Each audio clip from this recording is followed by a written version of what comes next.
What's going on, you guys? Welcome back to Reignited. And if you notice, the name of the channel is actually Reignited Cycle and Automotive. And the reason for that is because I am a certified motorcycle nut. I absolutely love these things. I love everything about them, and I especially love building and customizing them.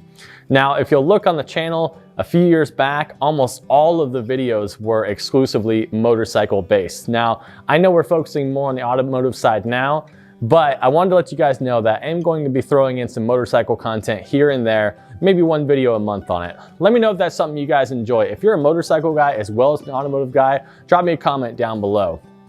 All right, in this video, I'm going to focus on the 3 motorcycles that I currently own, and I want to showcase what they started as, how I got them to where they are now, and where I'm going to take them in the future. I hope you guys stay with me.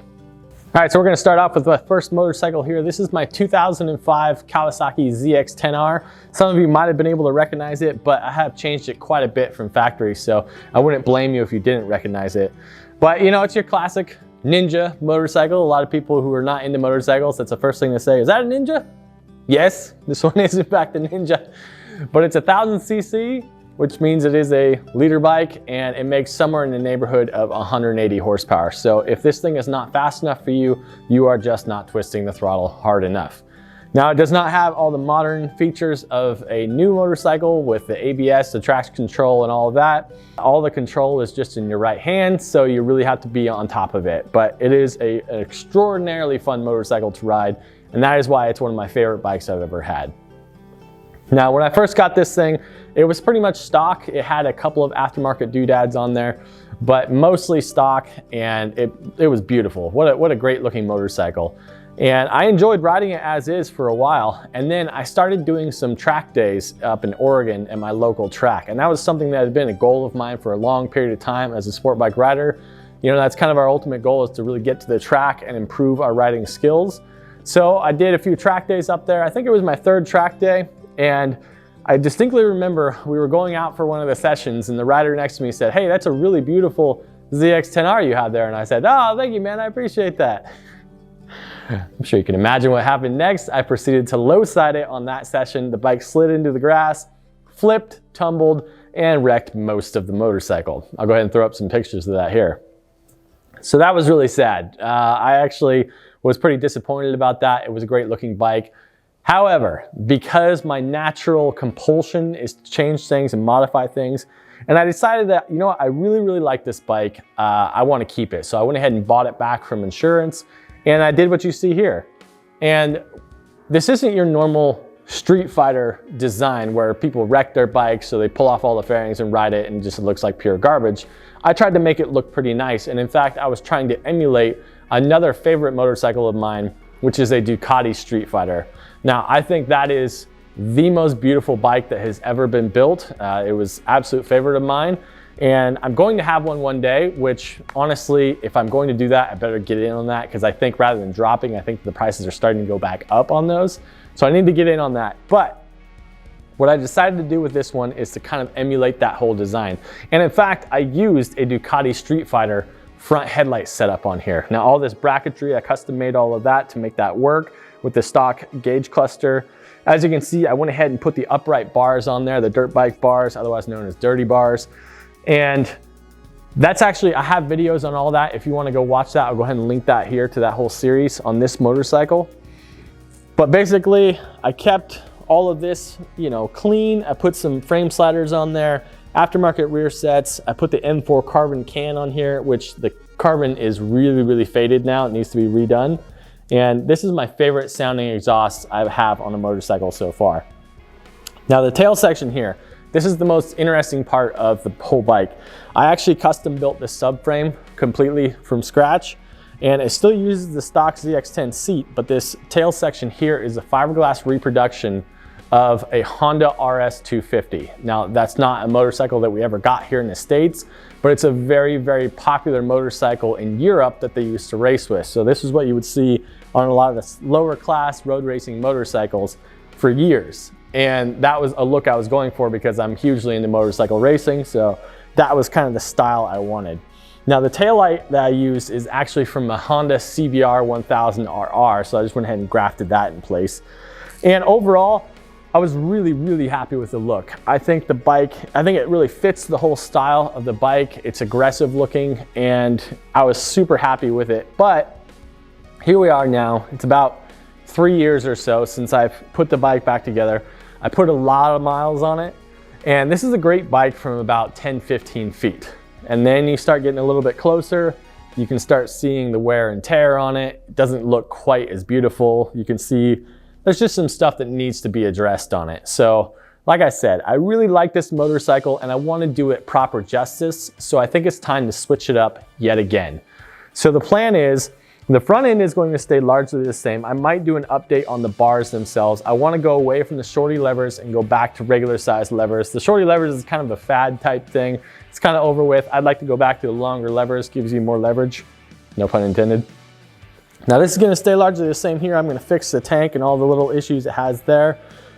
I'm going to clean up the exhaust and redo the carbon setup on there because I really like that exhaust. But the big thing we're going to change on here is going to be the whole rear subframe is going to go away. I'm going to get rid of this entirely and I'm grafting on an Aprilia RSV4 tail section and subframe on there. So the whole rear half is going to be Aprilia. And I really think that's going to be a sharp look for this bike once it's all together. Plus, I hate to say it, but I'm getting rid of the Kawasaki green, the iconic Kawi green on here. I like the bike, I think it's a cool color, but I'm kind of over it by now. And what I'm going to do is I'm going to change the bike to a blue color. Chrysler has a color called Hydro Blue that I think is really beautiful. And so the tank, tail, headlight surround, and front fender are all going to be that Hydro Blue color. And if I really get my way, the thing I really want to do to just make it fun, the wheels are going to be fluorescent orange, like as the brightest orange you can possibly think of. So orange wheels, blue on the rest of the thing. I think it's going to be a really beautiful bike. And then I'm going to have to go through and do all the other maintenance things that I need to do to it. I got to replace the steering head bearings. I got a new chain for it, new sprockets. I'm going to set the valves on there and just clean up any, oh, the front fork seals are leaking like crazy. So I got to change those and just really bring this bike back to what it deserves to be. And this will in fact be the first bike you actually see on the channel. I'm gonna get started with that process. The next motorcycle content you see will be me tearing down this bike for modifying the rear subframe and then also fixing all the other issues with it. So I hope you guys stick with me on that.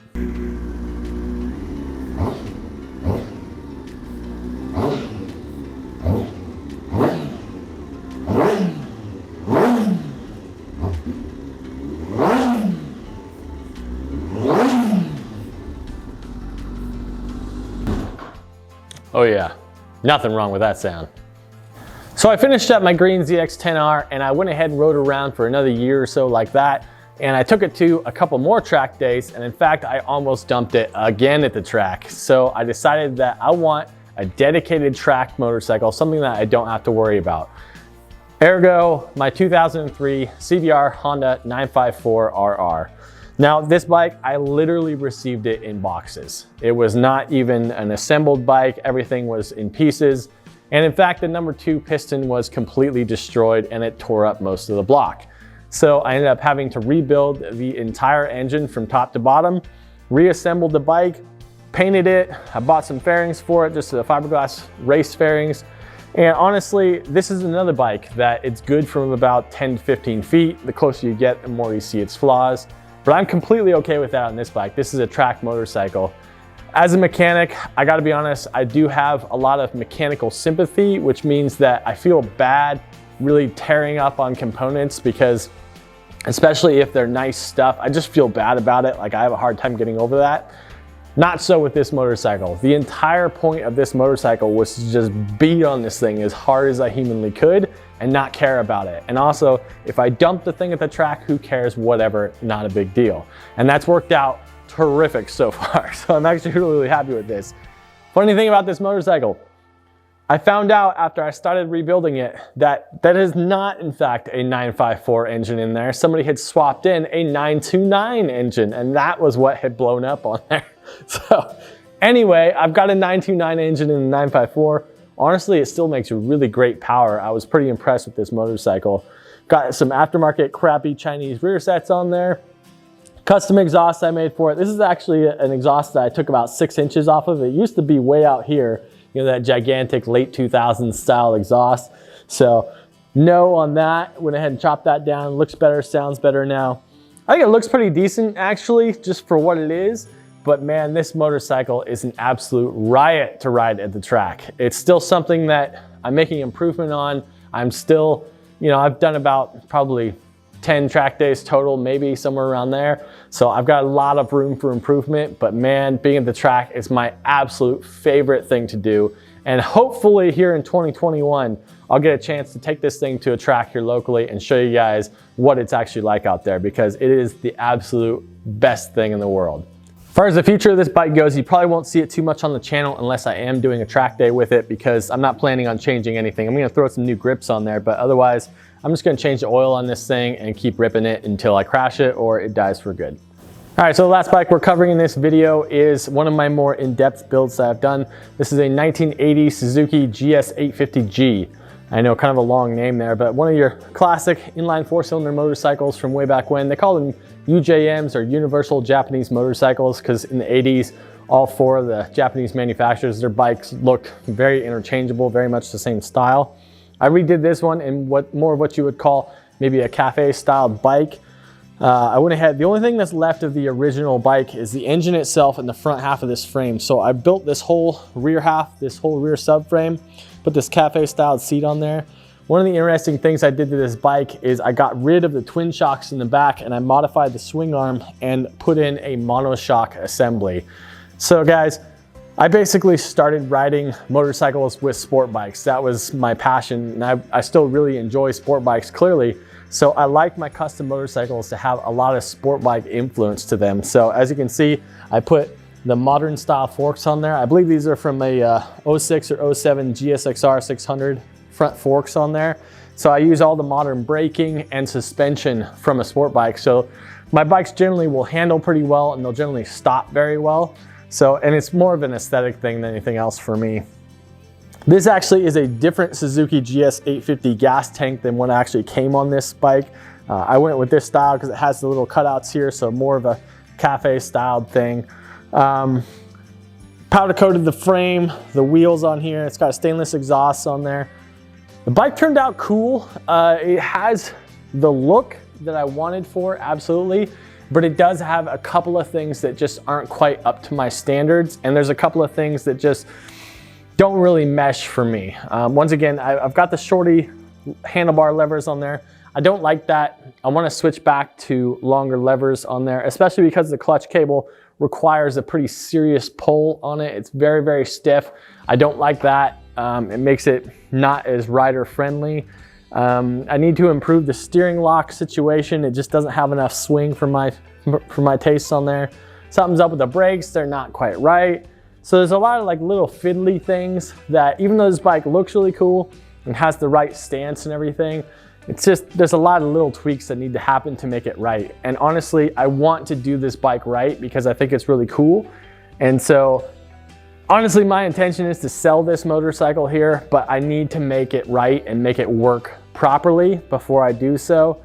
So you'll probably see a little bit of that on the channel, probably be a ways down the line though. But this bike will be getting refurbished and done correctly. And I'll probably be redoing the paint as well, because I painted this bike and I'm not a painter. I'm not happy with the way it came out. So there's a little bit of stuff that needs to be done. I still, like I said, I really like the look of the motorcycle, but I just think there's a couple of things that could have been done a little bit cleaner. Like I could have done a little bit cleaner to make it a little bit more exactly what I was looking for. I think I need to update it to modernize it just a little bit. All right, you guys, that's going to be it for this video. Thank you guys so much for always watching, commenting, subscribing. I think really big things are coming for the channel in 2021, and I hope you guys are with me to watch that. We'll see you next time on Reignited.